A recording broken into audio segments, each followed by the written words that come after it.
I take what I think is a very practical approach to looking at the news and information ecosystem. It will never be one thing or the other. It will be all of these things. It will be some legacy broadcasters and publishers and whomever who have figured out how to better serve audiences and who have created pathways to sustainability. It will be some digital native organizations. It will be nonprofit legacy media like NPR. It will be bloggers and the guy who's on Twitter or Mastodon or whatever tweeting the scanner news. It will be all of these things.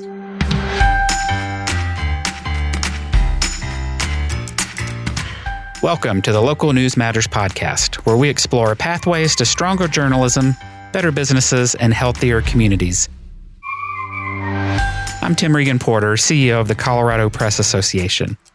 Each episode, I sit down with guests from newsrooms and others in the local news ecosystem to highlight the innovative work of local newsrooms and those that support them, as well as the crucial questions they face. We aim to provide a unique mix of strategic and tactical and even philosophical themes, a combination of business and editorial topics, a zooming in to examine what's happening on the ground in newsrooms, and a zooming out to look at the bigger picture of national trends, thorny issues, and enabling organizations and technologies. Because to have thriving local news, to have financially viable businesses with journalism that makes a difference, requires a holistic understanding of business, community engagement, technology, culture, equity, and more. That holistic vision of healthy newsrooms, healthy businesses, and healthy communities is a vision shared by my guest today, Michael Bolden, CEO and Executive Director of the American Press Institute. The American Press Institute advances an innovative and sustainable news industry by helping publishers understand and engage audiences, grow revenue, improve public service journalism, and succeed at organizational change. Michael has been a reporter and editor at the Times-Picayune, the Miami Herald, and the Washington Post. He was editorial director at the John S. and James L. Knight Foundation, where I met him nearly a decade ago, and then a managing director at the John S. Knight Journalism Fellowships, or JSK program, at Stanford University, where he was my advisor 5 years ago. Before accepting his current position at API, he was director of culture and operations at the San Francisco Chronicle. That wide range of experiences shows in this wide-ranging conversation that I think has something for everyone who cares about local news and informed communities. And now, I'm pleased to bring you Michael Bolden. Before we go into what you're doing at the American Press Institute, let me ask the big picture question, which is, what do you think are the primary burning questions or issues facing local news? Well, I think that there's a huge question about local news and maintaining its place as an enabler of our democratic society and institutions. It is no accident that freedom of the press is enshrined in the First Amendment. The founding fathers clearly knew, first of all, that American democracy is an experiment. And, we think about the pursuit of happiness. When we hear that, we often think it's about individual happiness, but it's not. It's about how we exist and coexist together, and the ability to make decisions together that affects how we live and how our society functions, and ensuring that people have the information they need is a vital part of what the free press does.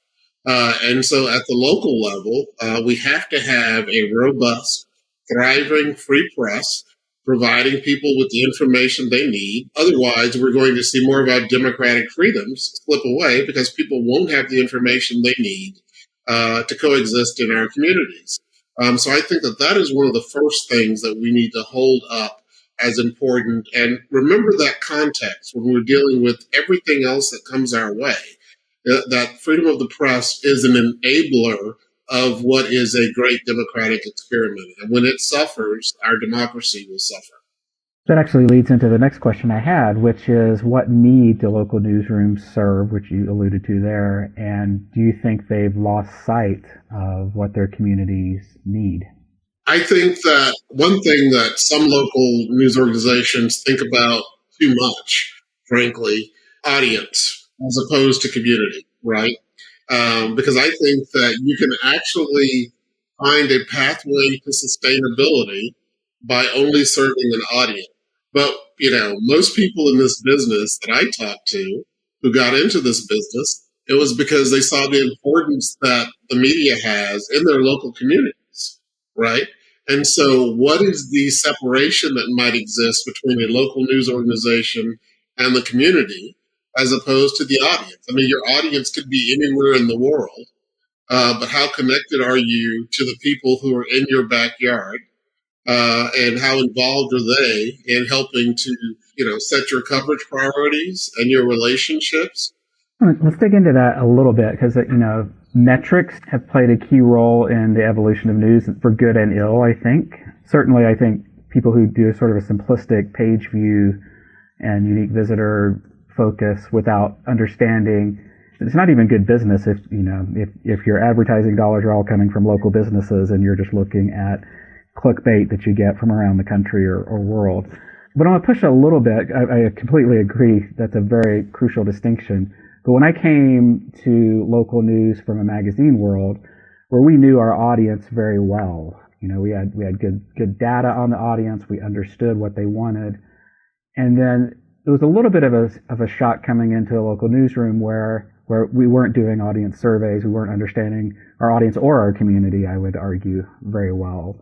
And one mistake I think sometimes local newsrooms make is that we view our audience as sort of this amorphous blob. We serve the whole community. Well, we've done a really poor job of serving the whole community, and ask any minority group typically in a major metro, and they will tell you that.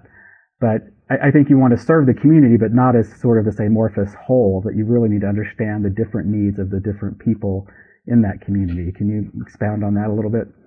Well, I mean, I think that's exactly right. I mean, one of the things that I fundamentally believe has to be a part of any local news operation is how are you actually connecting with people and hearing them as opposed to imposing your will on them. One of the things that we did this past election cycle, we funded, it ended up being roughly 40 news organizations to do community listening and coverage experiments. And one of the examples I like to cite from that involves ABC 10 News in San Francisco, which is a television broadcast station. And they had come to us with a project where they wanted to go into some precincts that had traditionally low voter turnout, and they wanted to do a voter guide, right? And we were like, okay, this is worthwhile. And then when we were getting ready to sign the final grant agreement, they were like, well, wait, we just realized this isn't what we should do.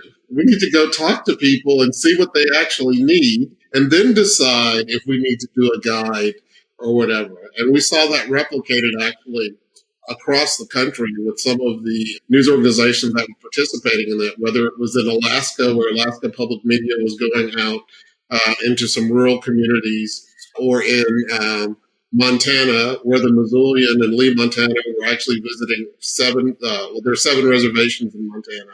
They actually visited all 7 reservations to do listening tours and actually see what was on people's minds. In Hawaii, Honolulu Civil Beat actually did pop-up newsrooms around the state for the same thing. And so you can't assume that there's any sort of monolithic beast that exists in the community. Frankly, as hard as it is, sometimes you have to put in the work. I know that's not easy. Like I said, we made this possible through some very small grants, actually, where people went out and did the work.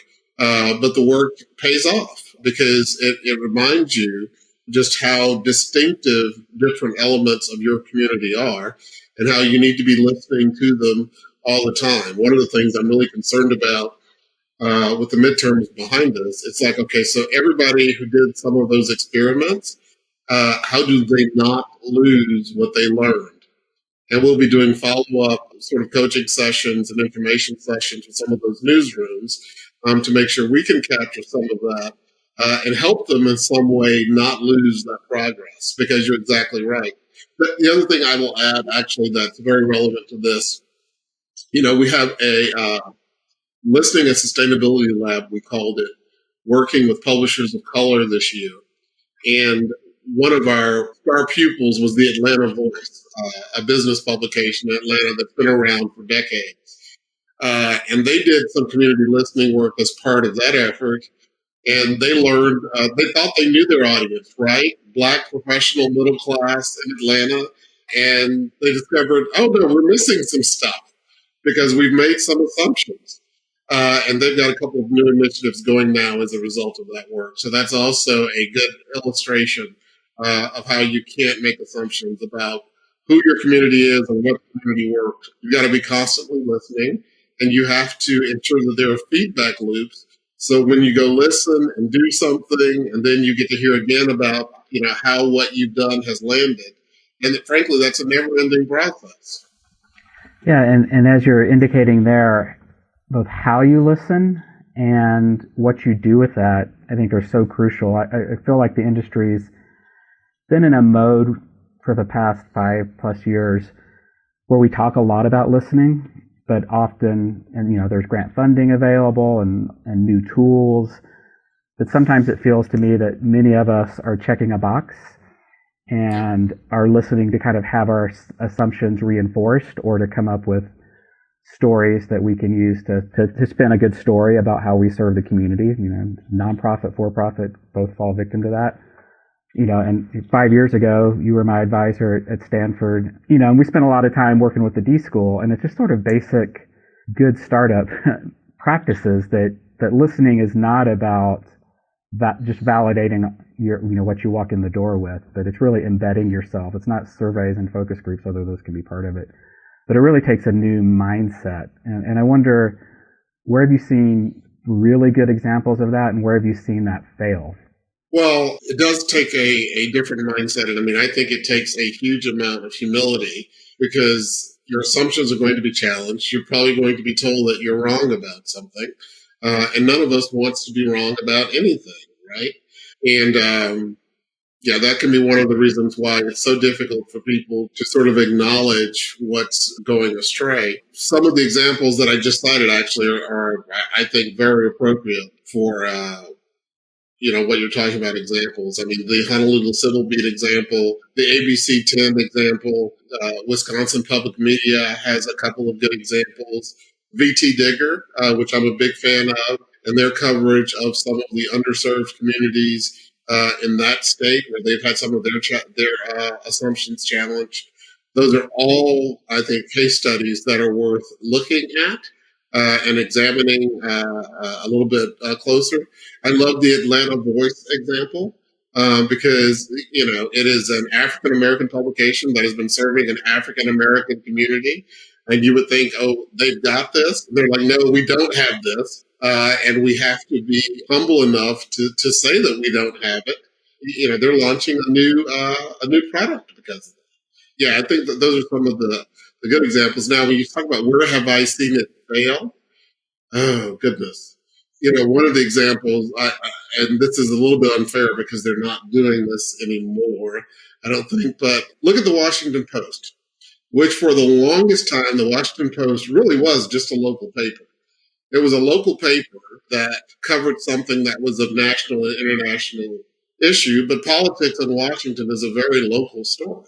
And, their motto used to be, if you don't get it, you don't get it, and that was during the time when I was there.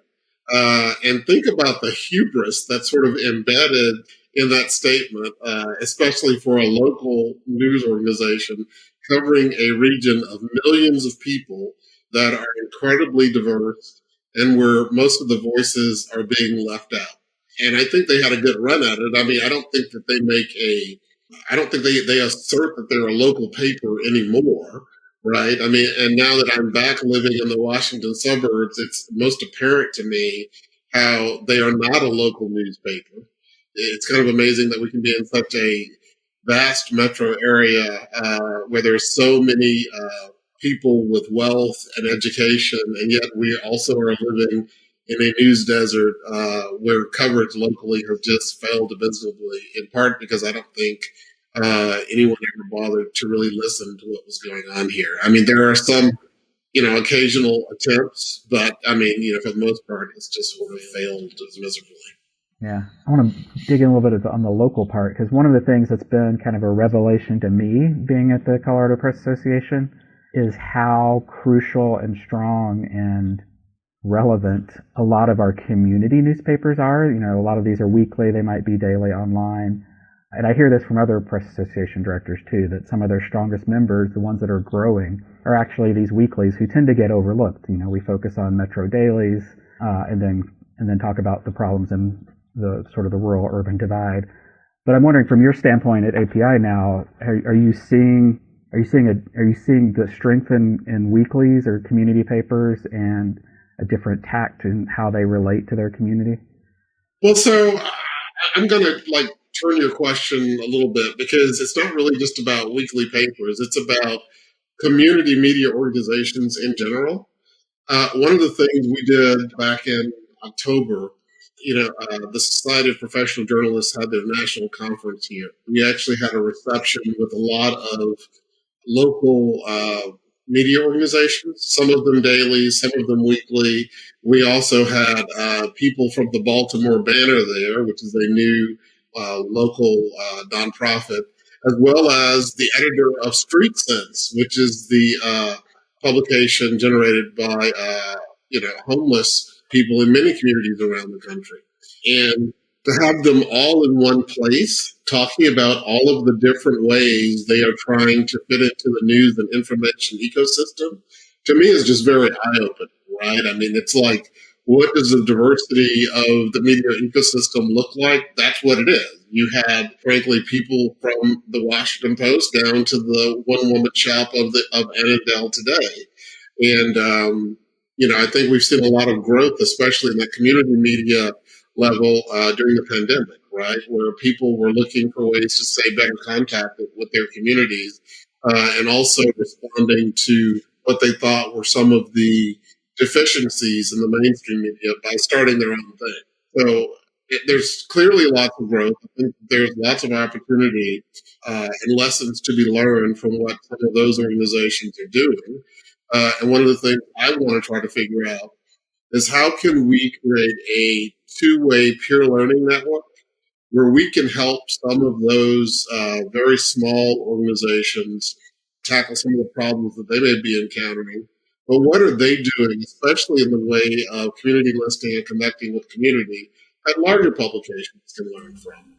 And that's a useful corrective to my focus on weekly, because that's a very print-centric and mindset, and even a lot of those weeklies are much more digital. But where there's information vacuums, something will emerge to try to fill that vacuum, and it may be high quality or not, it may be gossip based or not. But there are so many interesting examples. Podcasts, newsletters. During the pandemic, JSK did these community impact fellowships, and I got to hear a presentation from, I'm blanking on her name, but she was near the border in Texas, and she started conversations with the Latinx community on WhatsApp. Oh, you mean not Texas, Arizona, with Connecta Arizona. That's it. Thank you. Which is a wonderful, wonderful effort, actually, that has gained lots of traction. They're doing conversations with on WhatsApp. They had a Facebook group. I think they're doing some in-person meetups. I mean, they have been thriving. Yeah, community radio show, I think they've connected with.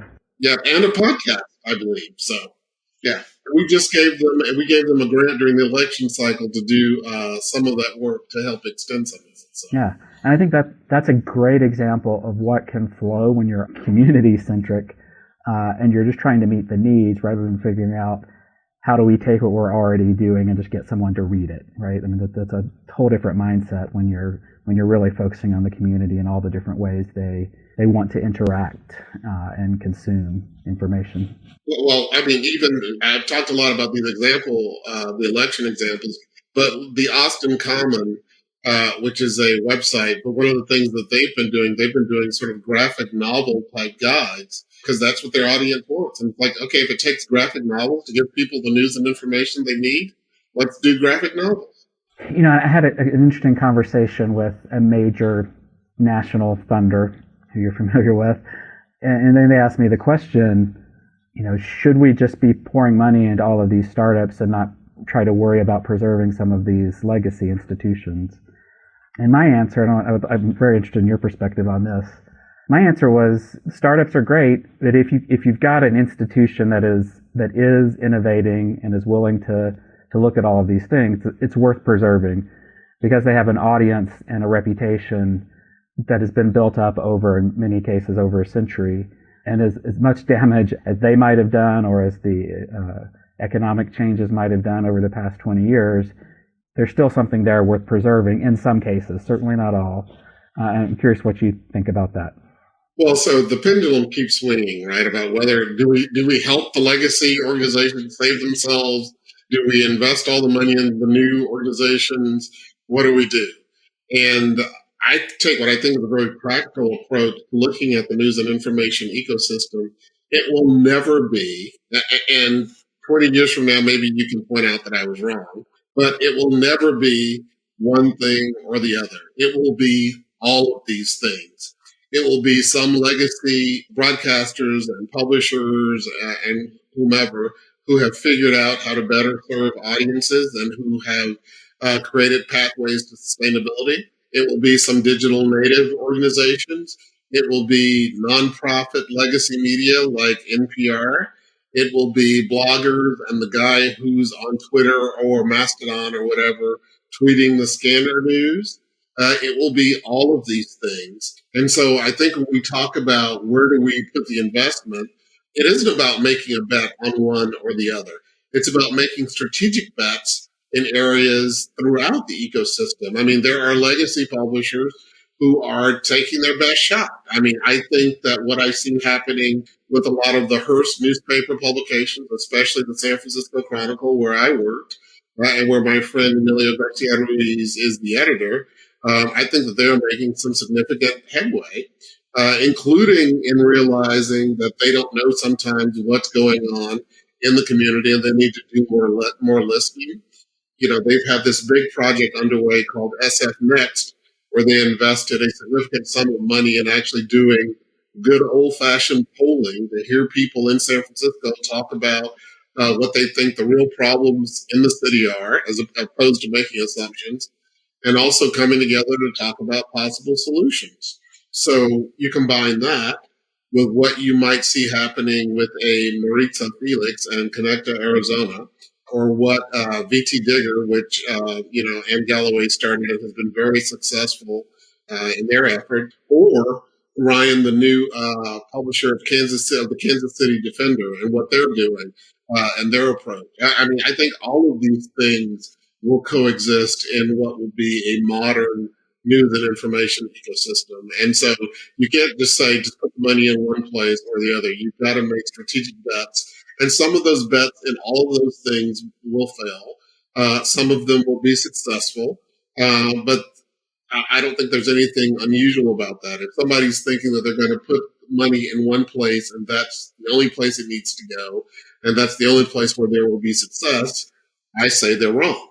And they need to take a broader view of the entire thing. So American Press Institute, gives out some grants, and you've been at the largest journalism funder in the country. And there's been increasing focus over the last 10 years. And I think it's increased, the momentum has increased for news organizations to really look to philanthropy. But I want to talk a little bit about how should publishers and journalists who are recipient of these grants really look to these grants in ways that are most helpful. I think a lot of publishers and journalists look at these grants as, okay, I'm going to get some money and fund this project, and it's going to last for 6 months, 2 years, whatever, and then I go hunt for the next money, rather than it really should be, how do I use this money to build capacity, to transform an organization, to help with sustainability. And I've heard some funders talk about that as well, that they don't see that mindset, but that's really what they want to fund. Can you elaborate on your thoughts on that? Yeah, so one of the things that happened when I first joined Knight Foundation, and keep in mind that I wasn't in a grant-making role. I was the editorial director, so I was working with people across the organization to help tell the story about what Knight was doing. But when I would speak with grantees or potential grantees, people would frequently not disagree with me. Everything I said was correct. And coming from a newsroom where I didn't trust anything, and people were always having arguments about what was correct or what they perceived to be correct, That was very unusual to me. And one of my colleagues said, "Oh yeah, no one will ever tell you that you're wrong because they're hoping that they might get some funding, and if not from you, well, you at least have the ear sometimes of people who actually do approve the funding." And one of the things that worries me increasingly in this landscape is people not being skeptical about, first of all, some of the ideas funders might have, because funders do not know everything. As a matter of fact, they're often at a disconnect from the communities. And if you're in pursuit of dollars, in some cases just for survival, you might be willing to alter what you know you need to do just to get the dollars in the door, right? I mean, and so sometimes dollars for specific projects are not what you need. You do need some of the general operating support that you can then take in the direction that you know or suspect or you have evidence of that will serve your community the best way you possibly can. That's the thing that's most useful. And people can often get twisted around a little bit thinking about funders because they're like, oh, well, I could get this money and then do X, but then they may not even know what the funder really wants. And so things just get all out of whack. Something that I think is really important for people are you need to know funders. Just because somebody funds journalism doesn't mean that they're going to fund your journalism. Just because somebody has given money to journalism doesn't mean that that is their sole reason for being. As a matter of fact, some people who fund journalism are only funding the journalism because it helps tell the story of their other work. Gates Foundation, I think, is a perfect example of that, where what they put into storytelling and the like is in service to things like fighting malaria and poverty and that sort of thing. So that's absolutely, extremely important to remember, and sort of keeping the North Star of why your publication exists and what your community needs, I think is vital. And also remembering sometimes that the funder that the publication across the river uses might not be the funder for you, right? Because some of these big national funders have very specific things that they're interested in, whereas there are some local funders who might have a more specific interest that is aligned with what the community needs. I mean, if you're in Tulsa or Jackson, Mississippi, or Fayetteville, Arkansas, sometimes there are local funders at community foundations or donor advised funds who might have programs or interests that are better aligned with what the needs of your community are. And so, what are the focus areas for American Press Institute? Not just funding, but just what is your organization really focused on? I joined in February, and we've been talking about where we're headed, and we're just now, I think, coalescing around what that message is. We want to make sure that we are supporting news organizations on the path to being culturally and financially healthy. Those two things do not exist independently. So when you talk about things like diversity and inclusion and making sure that you have online harassment support and trauma training for your journalists, that is absolutely as important as understanding your community and having revenue models that make sense. Those things do not exist in a vacuum. So what we're going to be talking about a lot in the new year is what is a holistic news organization and redefining success. Because success will not just be being fiscally viable, because eventually that will fall short if you're ignoring your community, or if you can't get journalists in the door because they're, the people who come into your shop are too burned out. It's really about marrying those things together. And frankly, I don't think anybody in the industry has been talking about those things being so intertwined. What inevitably ends up happening is that we allow the conversation to get derailed down one path or the other. And so, one of the things that I want to start doing is looking at news organizations on a matrix and being able to say, okay, you are in this upper left quadrant. If you want to move to the upper right quadrant, you need to do X, Y, and Z. And you can choose not to do that, but then you shouldn't be surprised when you're not successful, because all of these components are necessary for success. So that's kind of the big overview of where we're heading. It does include things like looking internally at your own newsroom culture and diversity. It involves looking at community diversity and how you serve that. It involves looking at your own data and tracking how people are interacting with your content and what you're taking away from that. It involves looking at your source diversity and how you are building that or not. It involves being very comfortable with the uncomfortable and having to sit in the middle of the gray of disruption that we often experience and having a tolerance for experimentation. It does involve recognizing that we've all been through a lot over the past 3 years, and we're going to be existing in a post-pandemic society eventually that has reset expectations for the level of support that you have to give your employees, and for what that means for how resilient people are. So you'll see a lot from us coming around all of those issues. But we're never going to lose sight, I think, of this holistic approach to being a successful news organization. I'm glad to hear you talk about the support for your staff, because I think even if we weren't in a super tight labor market where some of these problems are widespread, I think journalism would still be facing a crisis of just losing good people out of the industry, because it's a challenging job. It always has been, but you layer in mass shootings, pandemics, enemy of the press type political language. It's no wonder that we're having trouble staffing.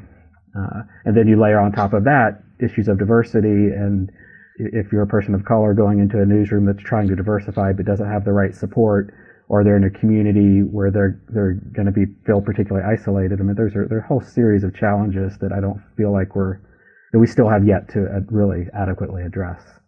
Well, and so you pair that also with the fact that what does it take to run a modern newsroom, right? I mean, so you have developers and engineers, and you might have forensic specialists, right? And even though we've seen, the tech market has had some of its own contractions and that sort of thing, people there's no shortage of choice, especially for some of these newer positions that are vital to the future of the media. And so we're not just competing with other media organizations, we're competing with the market in general. And so if we can't supply the support that people need, people will go to other industries. And so we have to be very realistic about our ability to compete, our willingness to compete, and our willingness to support the staff at all levels. It really is the case that if you are a journalist covering anything over the past 3 years, you have just been through the ringer. And you've been running flat out. And so the question for people in leadership is, how can we support our journalists? I'll use this word again. How can we make sure they are resilient, that our organizations are resilient to deal with the challenges that might still be ahead? We just finished covering midterms. We've got a presidential election that's happening here in a couple of years. And we know that cycle is going to be tough. All the while we're still covering the pandemic, right? On the West Coast, in San Francisco and Los Angeles, they're actually facing the possibility of mask mandates again.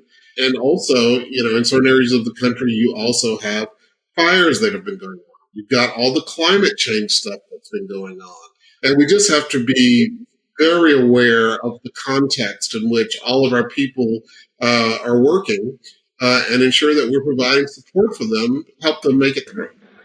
And to tie this back to our earlier discussion on listening, one of the things I am very interested in is helping news organizations figure out how not just to diversify, which is a Herculean challenge in and of itself in terms of staff, looking at the pipeline issue, which sometimes we can use as an excuse to not do the work, but there is a pipeline issue, but also figuring out how do we use these assets we have to really engage the community and view them as platforms that are essentially owned by the community, regardless of the real ownership structure.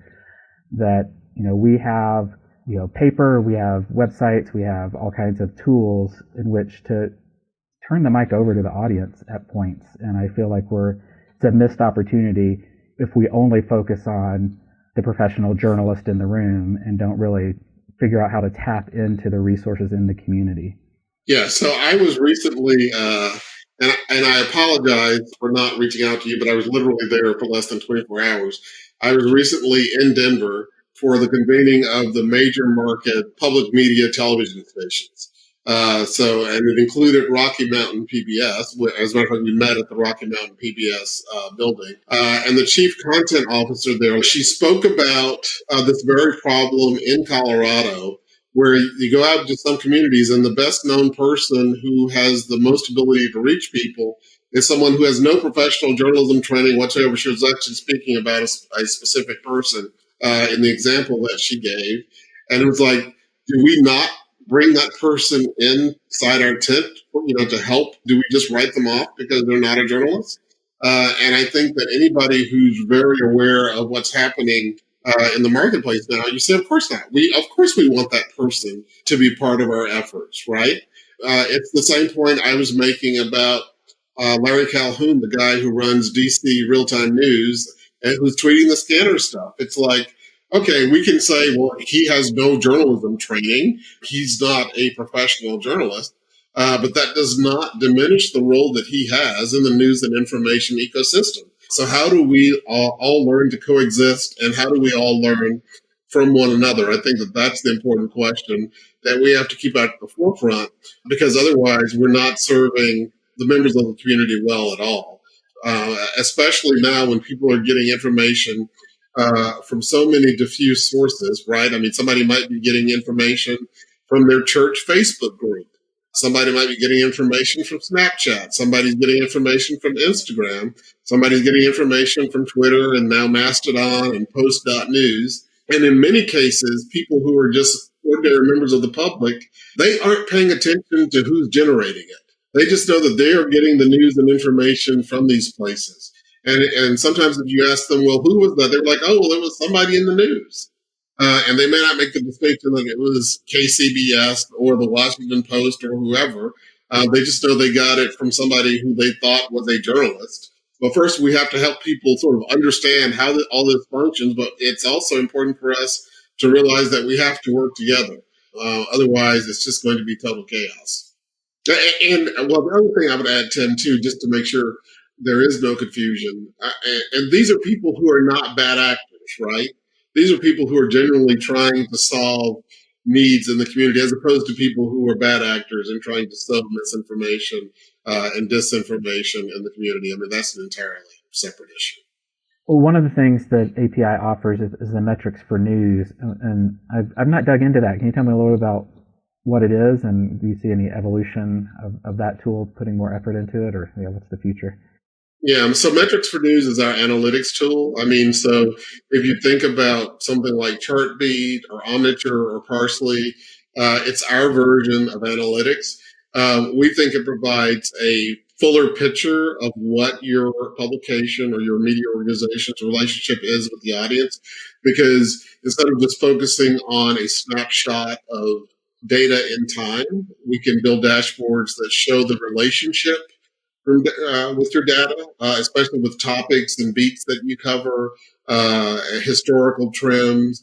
We can actually give you visualizations that help you know where you need to double down or retract some coverage. We've built on top of that something called Source Matters, which is a source diversity tracking tool, which allows some of the same levels of visualization. One of the things that we've been doing in the past year is creating a more robust framework that underlies both of those products. The old code is all being rewritten in something called Laravel, which we think will position it better for the future and allow us actually to be more responsive to what people tell us they want, but also making sure that the code is very transparent, so that if we bring in, the person who works on it today might not be the person who works on it a year from now, but that person a year from now who comes in should be able to understand what's been done and why.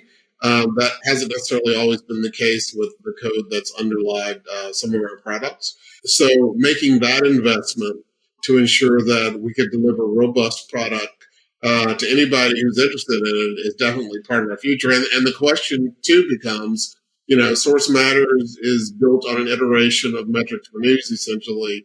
There may be other products that come out of the same pipeline. And my new VP of Product Strategy, Elite Trong, is, thinking very much about what else we can do for the news industry. Part of it for us involves taking on risk that some news organizations can't.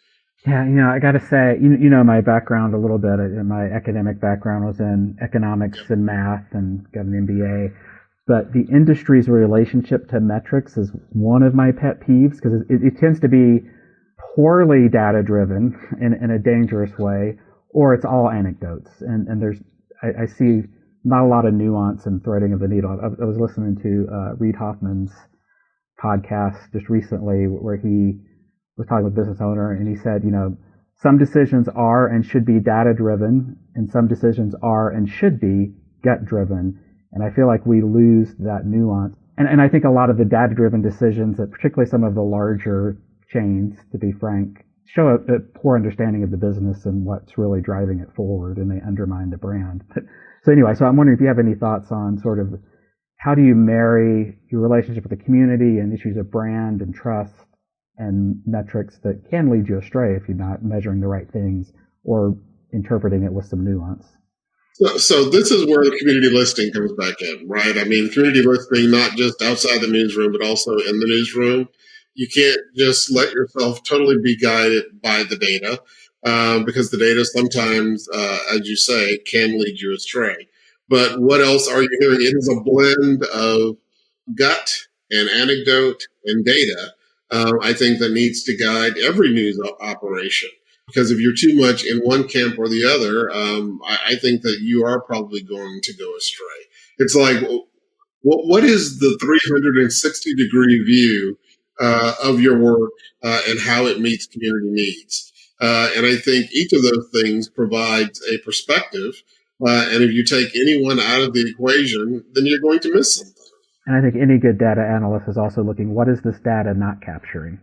What is the data not capturing, and what were the imperfections that went into the process or the tool that was capturing the data, right? Because we know that tools themselves can be flawed. And if you don't have a full sort of understanding of the richness that data can yield, but also the fallacies that can be inherent in data, you most certainly can get off track. So you are at an organization where you're trying to take a more holistic approach, and I don't know if what you've been up to for the past, you've been there, almost a year? It'll be a year in February. I don't know if you would characterize it as organizational transformation, but in some ways I think we're all continually transforming. And I wonder what are your tips or best learnings on how do you transform an organization successfully? So I laugh because I'm going to throw around a term that we've been using a lot. So the listening is a huge part of it, right? And one of the things that I've tried to do is listen to people who have a range of experiences and opinions about what's been happening at API, and seeing how that fits in with some of my own assumptions, sometimes which are wrong.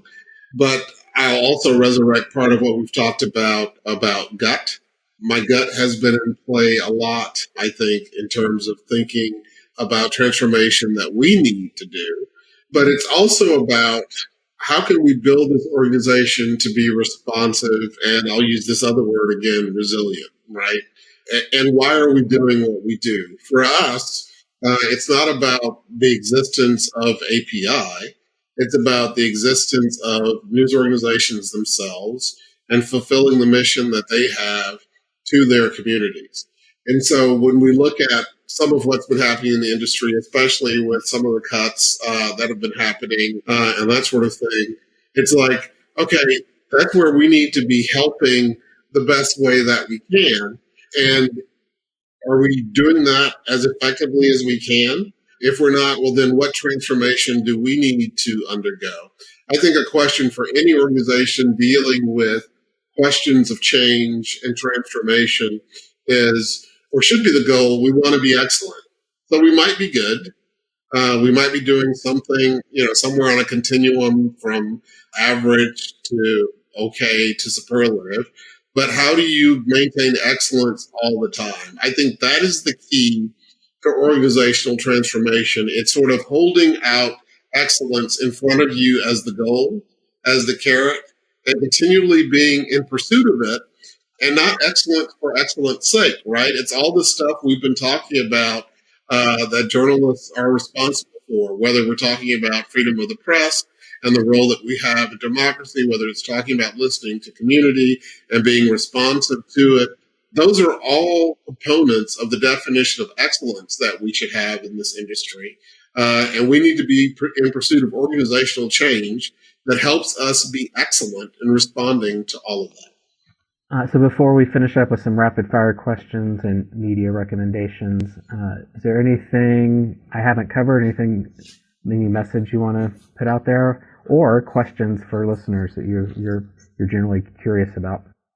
Well, I mean, one of the things I'm always curious about, right, is that how exactly do people feel about their media?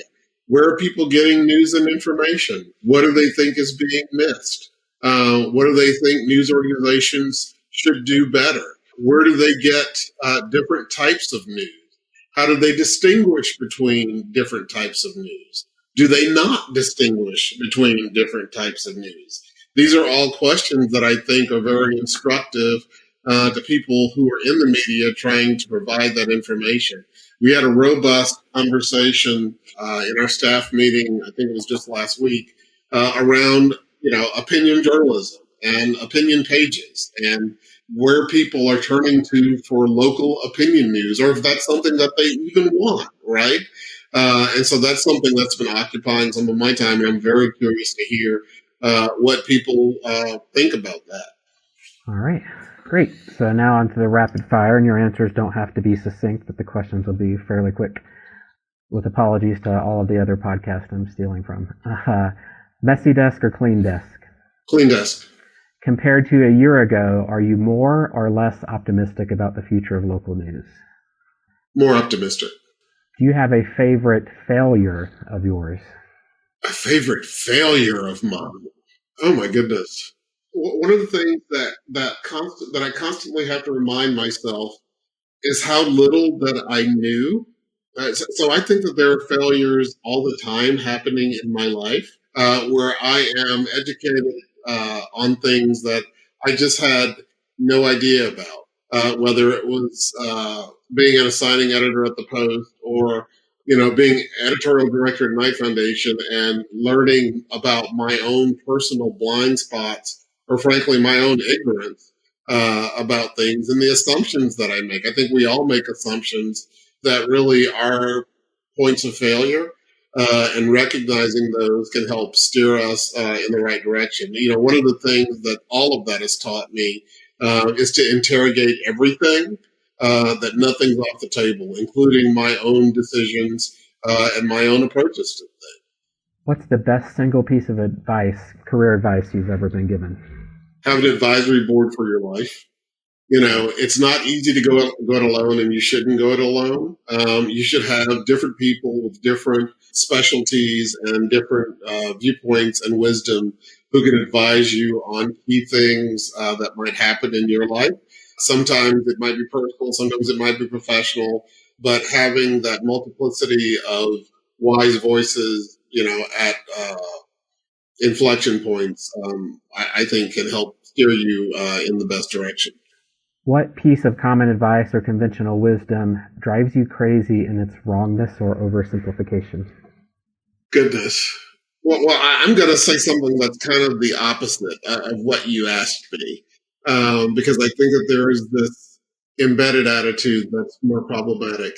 I urge people to be fearless, not to be reckless and fearless, but I think you have to be fearless, especially in your professional life, and be willing to take chances and be willing to admit mistakes and take responsibility for them and move on.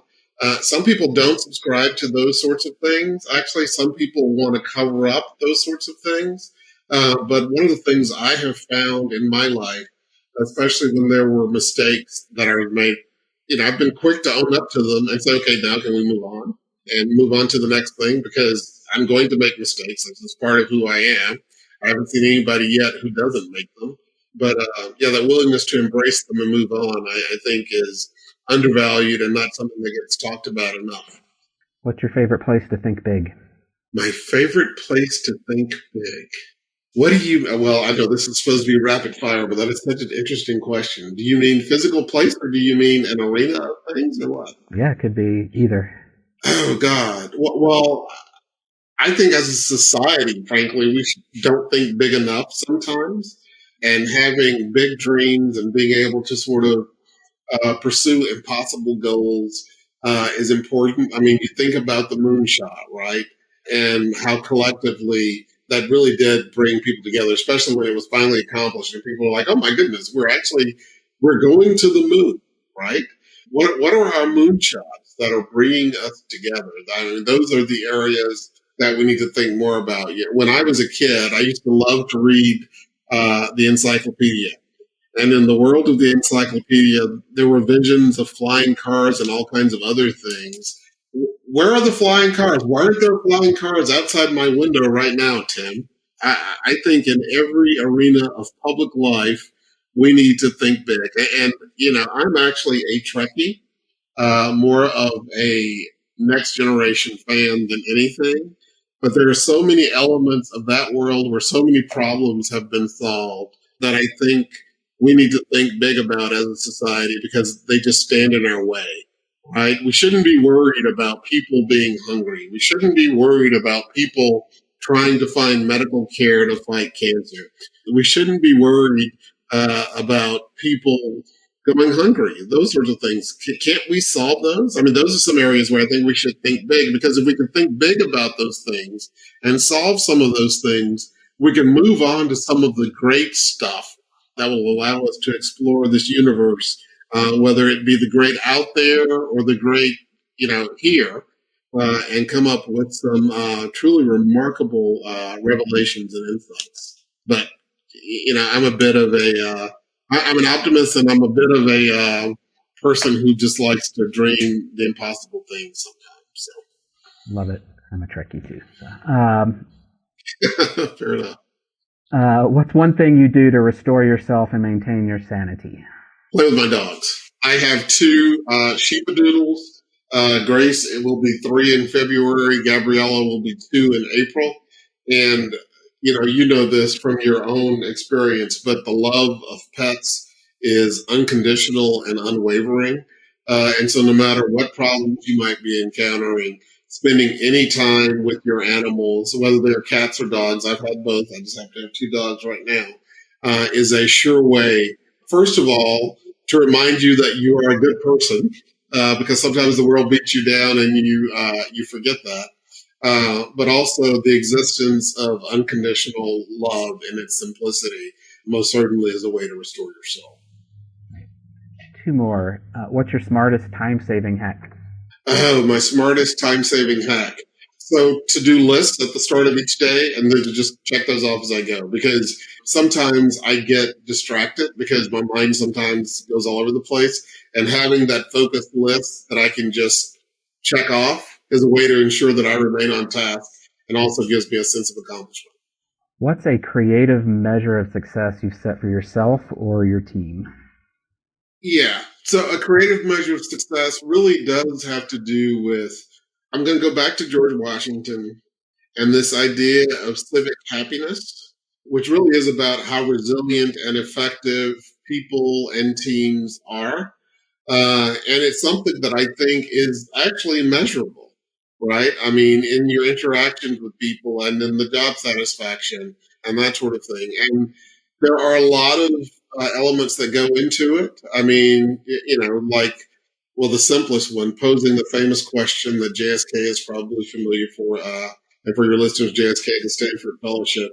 But how are you doing, really? Things like that, where you ask people those types of questions and you genuinely care and you provide support around it. I think that that's a critical part of that. So. And then next to final thing, with apologies to Ezra Klein, not your favorite books, but just 3 to 5 media recommendations, podcasts, newsletters, books. Something that's relatively recent. So Newsroom Confidential by Margaret Sullivan, who was most recently at the Washington Post. It is immeasurably useful to read that. I also love, let me think of a movie, and it's going to be a recent one. So She Said, the movie that just came out that actually didn't do that well at the box office, but I think it's a good reminder of the power of journalism. And how effective we could be. And it's also a reminder of the need to be skeptical about power and people in power, which is something that we should never lose. And actually, we also need to be curious constantly. And so I'm going to throw in a podcast to this list, which is actually something done by KQED in the San Francisco Bay Area. It's something called Bay Curious, where they often respond to things that people in the community want to know more about, and they'll sort of tell people a story about it. I think probably every media organization should probably be doing something like that in their communities, because it just sort of taps into the zeitgeist of what people are thinking about. So. And then last question, the plug zone. How can people find out more about you or American Press Institute? So go to our website, which is pressinstitute.org, or feel free to email me. I'm michael.bolden@pressinstitute.org. People are interested in knowing about things like metrics for news or source matters, or our newest product, which I actually didn't talk about much, but the API Inclusion Index, which measures diversity and inclusion, not just in the newsroom, but also in the community. We're happy to talk with people more about that. I'm also still on Twitter, at Michael Bolden, and I'm Bolden on Mastodon, and I forget what I am on post.news, but I'm there too, and my DMs are always open. So, thank you very much, Michael. Thank you for listening to the Local News Matters podcast, and thank you, Michael, for your thoughtfulness, your vision, and all of the work you do for newsrooms and communities across the country. Next week, I'm thrilled to have Maritza Felix of Connecta, Arizona, and the project I made fumbling reference to in my conversation with Michael. Maritza is doing fascinating and unique work for Latino communities along the border, and that work has had an impact and garnered attention and awards across the country. A final thanks to our production partners at Pirate Audio. Pirate Audio believes every community deserves great things to listen to, and they are on a mission to help local newsrooms reach their communities via audio. If you're interested in starting a podcast or need production support for an existing podcast, let me know and I'd be happy to connect you. If you like this episode and what we're doing more generally, please subscribe in your favorite podcast app, leave us a 5-star review in Apple Podcast, and tell your friends about us. It really makes a difference and is a great encouragement for us to keep bringing you new episodes. You can find a full transcript and relevant links and sign up for our newsletter at localnewsmatterspodcast.com, or for lazy typists like me at lnmpod.com. You can find us on most social media at lnmpod. If you have recommendations of others doing interesting and innovative work in local news, please let me know through the contact form at the website lnmpod.com. Thanks for your time. See you soon.